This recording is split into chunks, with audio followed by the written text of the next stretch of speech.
Welcome to the Kansas City Suburbs Showdown episode number 1. And this series, we're going to take some of the most popular suburbs that people are asking a ton of questions about. We're going to pit them against each other so you know the biggest differences, the school districts, the ins and outs of the area, what to avoid, and of course, where your money goes the farthest. In this episode, we're doing Overland Park versus Olathe, Kansas. And if you stick around until the end, we're going to unpack a 6-figure gap in home prices that is just jaw-dropping.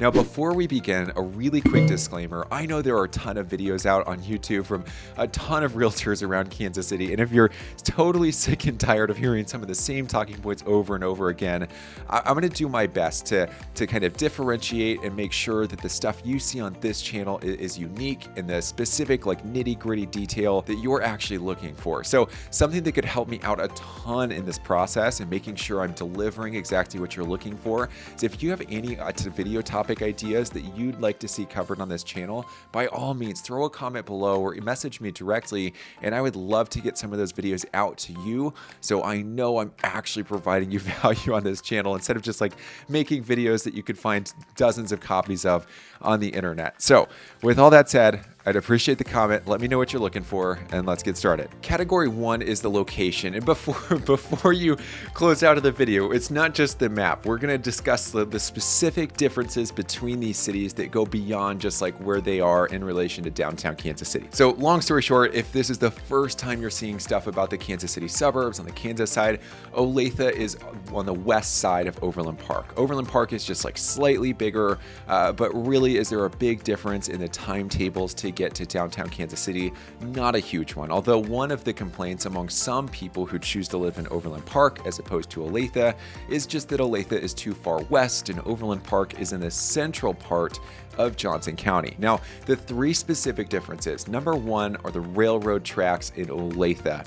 There are 2 big railroad tracks, and there are anywhere from 50 to 80 trains going through these every single day. So before you go and buy a home in Olathe, that's absolutely something to know about, but I don't want you to get the wrong idea. This isn't a situation where the railroads are being used and trains are going through there and it's going to cause a ton of traffic issues. In fact, the city of Olathe in the early 2000s spent $40 million elevating these railroads so that they wouldn't interfere with huge intersections and traffic. But this is something that you'll run into from time to time, and I just want you to make sure that you're aware of that before you've got your first day at work or your first day bringing the kids to school in that city. There are railroads, just be aware of them, and there are a lot of train cars that go through there every single day. Number 2 is the history of both of these cities. Olathe is significantly older than Overland Park is, although both of these cities have grown tremendously over the past 2 decades. In fact, Olathe was established in the late 1850s, so it's where the county government is, for the most part, housed, the Johnson County government. They're one of the biggest employers in the region, and as a result of that, one of the other big complaints of Olathe is that there's a big divide between the newer parts and the older parts of the city. In other words, a lot of residents feel that the city spends their resources on the newer parts of the city while neglecting older parts of Olathe.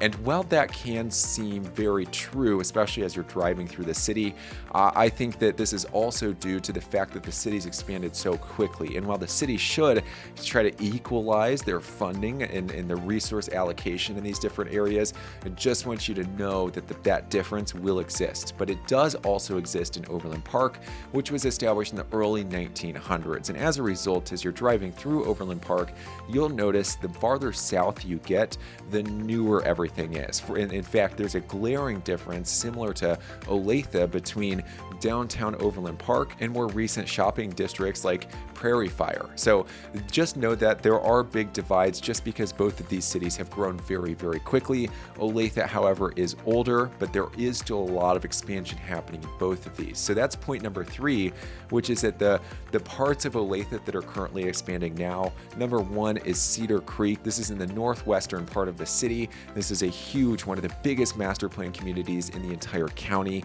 We'll talk a little bit about that at the end of this video, but also along like the western and southern edges of Olathe, those are actually falling outside of the original Olathe Public School District, which we'll talk about in the second category. So that's where a lot of the expansion is in Olathe. When we get to the Overland Park side, all of the expansion right now is in South Overland Park. Now, a lot of the development in Overland Park right now exists kind of in near Stillwell, Kansas, and really it exists along 178th Street. So there are several new home communities. Again, we'll touch on these at the end of this video, but that's where all of the development is, and we'll even explain a little bit more in detail when we get to the schools part. So those are the three big ones, at least in the location: the trains, how old the city is, so the divide between new and older parts of the city, and then finally the development and where it's taking place right now. One last thing that I should have mentioned in the location part is that there are most of the office space in Kansas City as a whole, in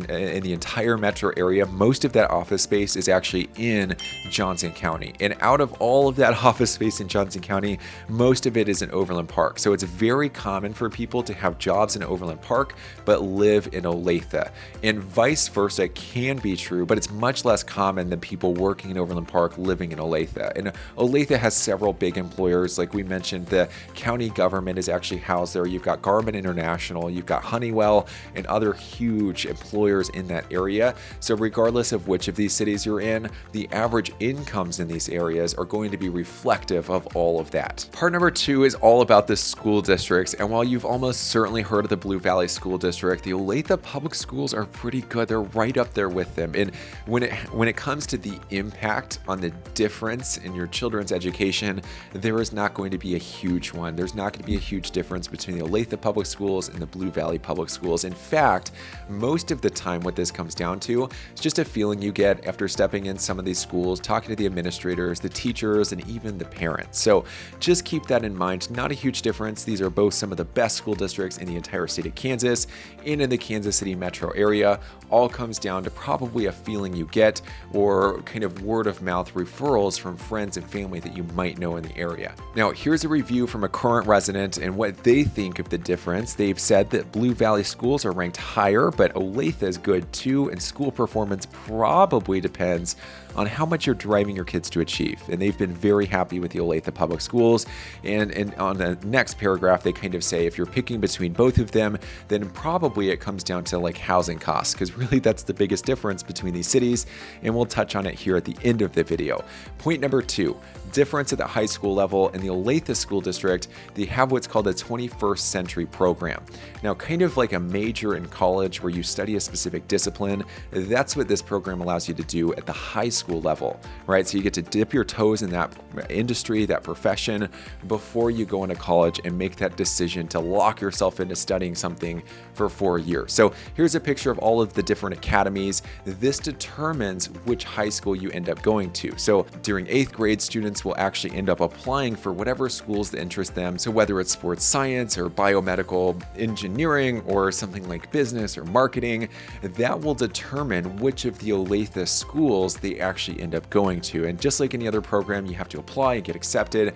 The acceptance rates look pretty high. So no matter what your children are interested in studying, they're going to have access to that, and very specific access to that, in the Olathe public schools. And while Blue Valley certainly has programs that are very similar to this, it's not structured the same way Olathe is. Now, the third big difference is that in Overland Park, they're opening up new elementary schools every like 2 to 4 years. In fact, when we get to the new home communities part of this video, we'll talk about Sundance Ridge and Coventry Valley, where there are both new Blue Valley elementary schools slated to open in the next 5 years. While on the Olathe side, there is still a lot of development, there's a lot of population growth. This school district is not having to open up as many schools as you'll see on the Overland Park side. So the difference probably isn't a huge one on you. I just want you to be aware of that. Now, one word of caution is take note of the school district boundaries. There are several school districts that serve both of these cities. So in the north part of Overland Park, you're going to be in the Shawnee Mission School District. In the south part of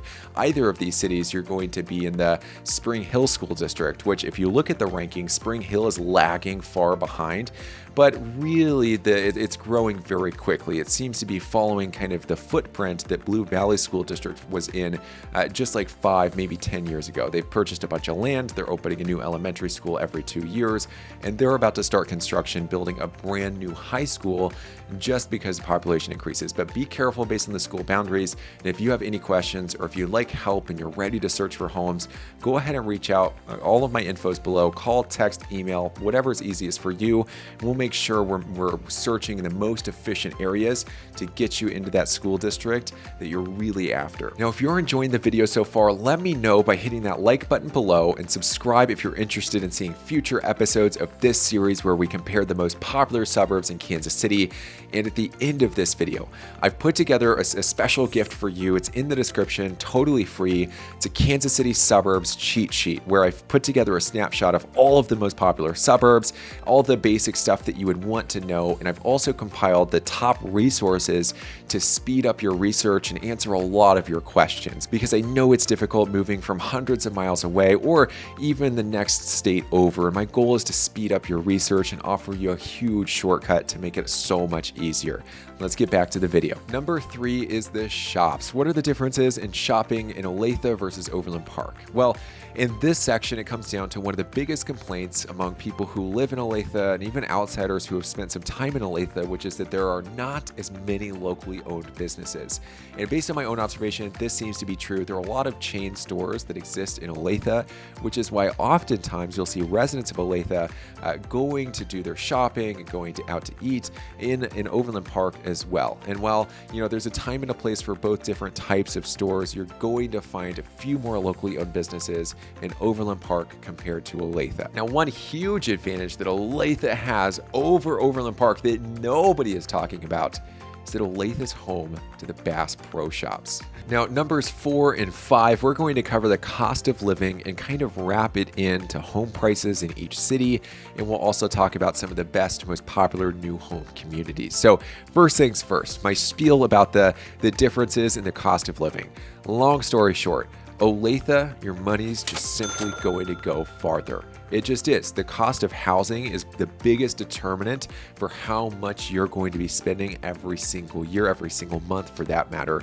And the housing costs in Overland Park are going to be more expensive. Now, another part of this equation, especially right now in 2023, is that there's a huge supply shortage in Kansas City. And with Overland Park being one of the most popular places to live, there's very rarely any good inventory on the market, especially with older or pre-existing homes. They get bought up very, very quickly, whereas the timetable for those same homes to sell in Olathe, they take a little bit longer. So when it comes to not only affordability, but also your opportunity to get a good deal or to get a home at a reasonable price in Johnson County, Olathe is most likely going to offer you a better bang for your buck. But this all comes down to value and where you want to be geographically, and if it's worth being in Overland Park in the center of Johnson County, in the Blue Valley School Districts with more locally owned businesses around, then there's nothing wrong with that. In fact, that's the choice a lot of people make when they're choosing between Olathe and Overland Park. But the vice versa is also true. If you're just looking for somewhere where your money's going to go farther, that's going to be the case in Olathe. And so let's break down the differences in the home prices. First up is home prices in Overland Park. The typical home value, according to Zillow, is $403,000. And like I said, the inventory is really tight. So to be able to find a home at that price range that is actually a fair deal and a fair value to you, it's going to be fairly tough. And most of those homes are going to need a little bit of work. If you're looking for a pretty typical home in Overland Park, you're probably going to be spending around $500,000 to $600,000 and up. Of course, this all comes down to the condition that you're looking at. Now, here are the prices in Olathe. You can see that the typical home value is $367,000, quite a bit cheaper than Overland Park. Now, even though it seems like the gap isn't that huge when it comes to median or typical home values, the difference, especially in the cost of new construction homes, is 6 figures. In fact, here's a home for sale in Olathe. This is actually in Prairie Farms, which is one of the most popular, most asked about subdivisions. And I'll link my whole video to Prairie Farms right here so you can check it out. This home is listed at basically at $600,000. You can see it's got 5 bedrooms, 4 baths, and 2873 square feet. Now, if I show you basically the equivalent of this home, but just in Overland Park, here it is. It brings up the cost to $665,000. And there are a couple differences. Number one, that the square footage of this home is almost 300 square feet less. So not only is it $65,000 more, but you're getting less square feet, and it's also not in the Blue Valley School District. In fact, it's in the Spring Hill School District, which is what we talked about above. Now, here's a home that actually is in the Blue Valley School District. With all pricing shenanigans aside, this home is basically listed at $700,000. You can see it's just a few more square feet than the previous home I showed you in Olathe, but the biggest difference is that $100,000 gap in the price just because it's in the Blue Valley School District as opposed to the Olathe School District. Now, of course, there are some semantic differences like the finishes in these homes, but that kind of price gap is not reflective of just like ticky-tacky little differences. That is based on the value of the location for the most part.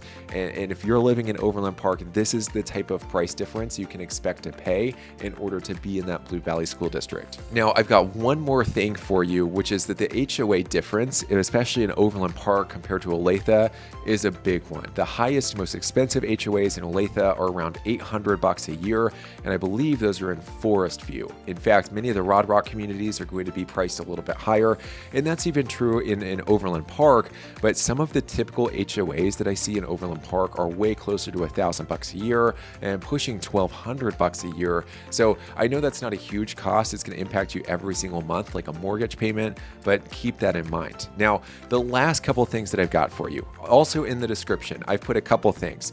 Number one, new home communities in Overland Park. Number two, my video on the best new home communities in Olathe. If you're interested in new homes, those will give you some direction and an idea of some of the newest, best, most popular new home communities that are out there right now. And if you're interested to learn a little bit more or see what other communities are out there, I've also linked 2 additional links below to my website where I've compiled most of the new home communities in each of these cities so you can see what all of your options are in one place. By the way, if you'd like a huge shortcut and specific answers to all of your questions, or someone just to do this research on your behalf to take the weight off your shoulders, I would love to help. All of my contact info is below, so call, text, or email, whatever is easiest for you. I want to be your go-to person and make sure that whatever problems, whatever barriers you run into during this process of finding the right suburb for you to live in, that you've got a helping hand, some boots on the ground who knows the area and not only knows it, but can get you a good deal despite the fact